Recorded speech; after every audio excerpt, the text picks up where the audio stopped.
আসসালামু আলাইকুম। Defence circle পক্ষ থেকে আপনাদের আবার স্বাগত জানাচ্ছি। বন্ধুরা, আজকে একটি নতুন সরকারি চাকরি নিয়োগ বিজ্ঞপ্তি নিয়ে আপনাদের মাঝে উপস্থিত হলাম। তো সার্কুলারটি হচ্ছে পোস্ট অফিস নিয়োগ বিজ্ঞপ্তি 4।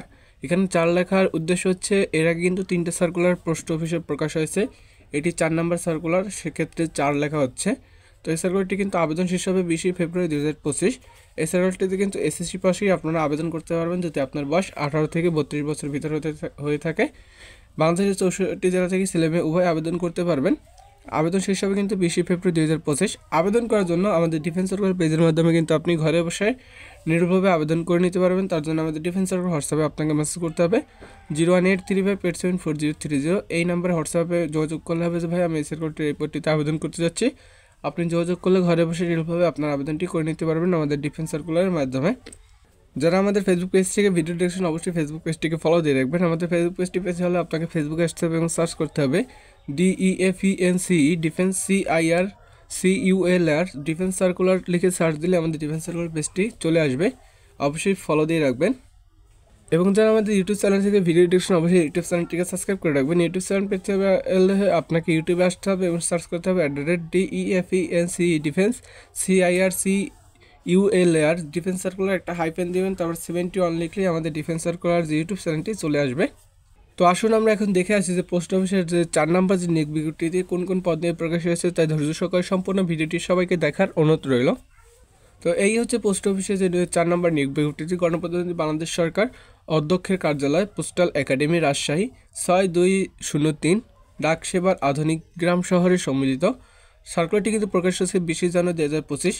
ডাক অধিদপ্তরের অধীনস্থ পোস্টাল একাডেমিতে রাজশাহীতে বাংলাদেশের post office gazette non gazetted কর্মকর্তা ও কর্মচারী নিয়োগ বিধিমালা 2015 এবং জনপ্রশাসন মন্ত্রণালয় কমন পদ নিয়োগ বিধিমালা 2019 অনুসারে নিম্নবর্ণিত পদসমূহ সরাসরি জনবল নিয়োগের লক্ষ্যে বর্ণিত শর্ত সাপেক্ষে বাংলাদেশের প্রকৃত নাগরিকদের সকল জেলার নিকট হতে অনলাইনে দরখাস্তের আহ্বান করা যাচ্ছে। সকল জেলা কিন্তু আবেদন করতে পারবেন, বাংলাদেশের 64 জেলা থেকে ছেলে মেয়ে উভয় কিন্তু আবেদন করতে পারবেন। এই যে পোস্ট অফিসের যে সার্কুলারটি কিন্তু প্রথম পদটা হচ্ছে অডিও ভিজুয়াল মেকানিক, বেতন গ্রেডটা কিন্তু 11,300 টাকা থেকে 27,300 টাকা পর্যন্ত। শিক্ষাগত যোগ্যতা প্রয়োজন হবে প্রথম পদের জন্য, এখানে কিন্তু পদ সংখ্যা রয়েছে একটি প্রথম পদে। তো এইটার জন্য আপনার শিক্ষাগত যোগ্যতা প্রয়োজন হবে যে কোনো শিক্ষিত বোর্ড হতে উচ্চ মাধ্যমিক সার্টিফিকেট বা সমান পরীক্ষা উত্তীর্ণ হতে হবে, এবং এর সাথে প্রয়োজন হবে কোনো স্বীকৃত বোর্ড বা ইনস্টিটিউট প্রতিষ্ঠান হতে অডিও ভিজুয়াল বিষয়ে সার্টিফিকেটের কোর্সধারী থাকলেই কিন্তু আপনারা আবেদন করতে পারবেন প্রথম পদটিতে। উচ্চ মাধ্যমিক সার্টিফিকেট থাকা লাগবে এবং আপনার এই যে কোর্স থাকা লাগবে যে কোনো স্বীকৃত বোর্ড হতে বা ইনস্টিটিউট হতে বা প্রতিষ্ঠান হতে অডিও ভিজুয়ালের বিষয়ে কিন্তু আপনাকে কোর্স থাকতে হবে। এবং দ্বিতীয় নম্বর পদটি হচ্ছে 60 মুদ্রাক্ষর কাম কম্পিউটার অপারেটর স্পোনোটাইপিস্ট, বেতন গ্রেডটা হচ্ছে 14, 10,200 টাকা থেকে 24,680 টাকা পর্যন্ত।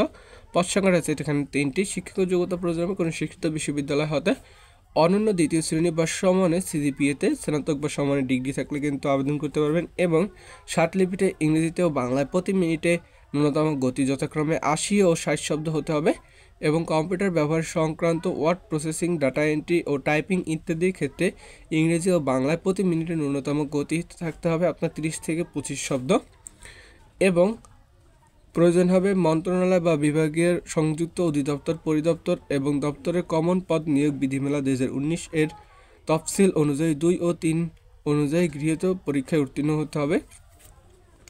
তো এই ছিল দ্বিতীয় নম্বর পদ। তৃতীয় নম্বর পদটি হচ্ছে উচ্চমান সহকারী, বেতন গ্রেডটা হচ্ছে 14, 10,200 টাকা থেকে 24,680 টাকা পর্যন্ত। পদ সংখ্যা রয়েছে এখানে 2টি।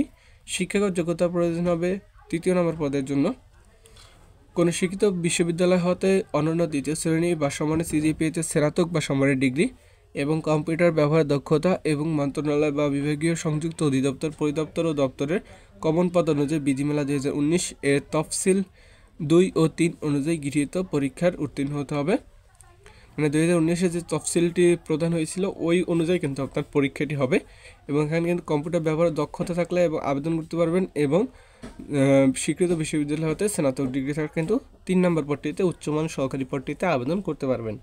4 নম্বর পদটি হচ্ছে ড্রাইভার ভারী, বেতন গ্রেডটা হচ্ছে 15, 9,300 থেকে 23,490 টাকা পর্যন্ত। পদ সংখ্যা রয়েছে এখানে একটি, এখানে কিন্তু আপনি মাধ্যমিক স্কুল সার্টিফিকেট হলে কিন্তু আবেদন করতে পারবেন এবং এর সাথে কিন্তু আপনার ভারী গাড়ি চালানোর বৈধ ড্রাইভিং লাইসেন্স থাকতে হবে এবং ভারী গাড়ি চালানোর 2 বছরের বাস্তব অভিজ্ঞতা থাকতে হবে, তাহলে কিন্তু আপনি 4 নম্বর পদটিতে আবেদন করতে পারবেন।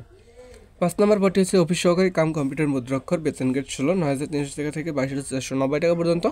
পদ সংখ্যা রয়েছে কিন্তু এখানে একটি। শিক্ষাগত যোগ্যতা প্রোগ্রামে 5 নম্বর পদের জন্য কোনো স্বীকৃত বোর্ড হতে কোনো স্বীকৃত বোর্ড হতে কিন্তু উচ্চ মাধ্যমিক সার্টিফিকেট হলে কিন্তু আপনারা আবেদন করতে পারবেন এবং এর সাথে প্রয়োজন হবে ওয়ার্ড প্রসেসিং, ডাটা এন্ট্রি ও টাইপিং ইত্যাদি ক্ষেত্রে ইংরেজিতে ও বাংলায় প্রতি মিনিটে কিন্তু ন্যূনতম 20 শব্দ করে থাকতে হবে এবং মন্ত্রণালয় বা বিভাগীয় মন্ত্রণালয়ের অধিদপ্তর, পরিদপ্তর ও দপ্তরের কমন পদ নিয়োগ বিধিমালা 2019 অনুযায়ী যে তফসিল ঘোষণা করা হয়েছিল 2019, ওই অনুযায়ী কিন্তু আপনার পরীক্ষাটি হবে।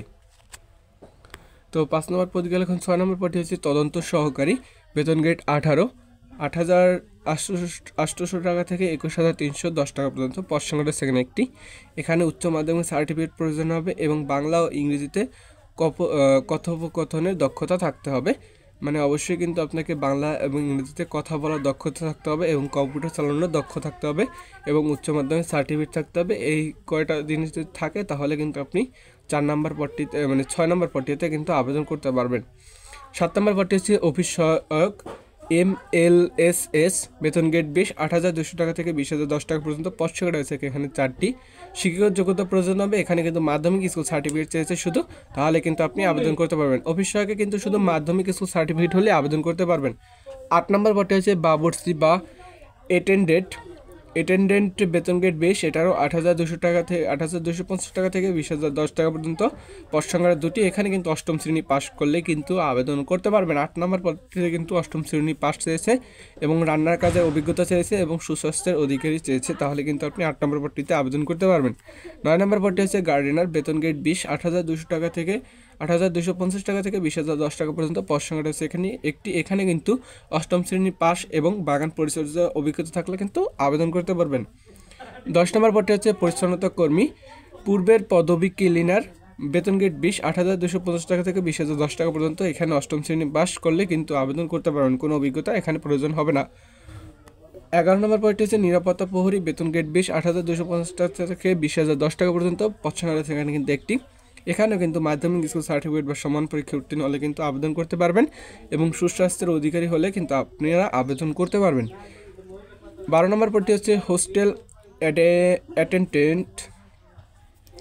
12 নম্বর পদটি হচ্ছে হোস্টেল অ্যাটেন্ডেন্ট, বেতন গ্রেডটা হচ্ছে 20, 8,250 টাকা থেকে 20,010 টাকা পর্যন্ত। পদ সংখ্যা আছে এখানে একটি। এটাতেও কিন্তু 8ম শ্রেণী পাস করতে হবে এবং আপনাকে সুস্বাস্থ্যের অধিকারী হতে হবে, তাহলে কিন্তু আপনারা আবেদন করতে পারবেন। তো এই সেক্রেটারির টোটাল পদ সংখ্যা রয়েছে কিন্তু 19টি এবং সেটা পদ হয়েছে 12টি ক্যাটাগরিতে 19টি পদ রয়েছে। তো কিছু বিশেষ নির্দেশনা বলে দেওয়া আছে। বিশেষ নির্দেশনাগুলো হচ্ছে 1 নম্বর হচ্ছে নিয়োগ বিজ্ঞপ্তিতে বর্ণিত পদসমূহের নিয়োগের ক্ষেত্রে সরকার কর্তৃক জারিকৃত সর্বশেষ আইন বিধি অনুসরণ করা হবে।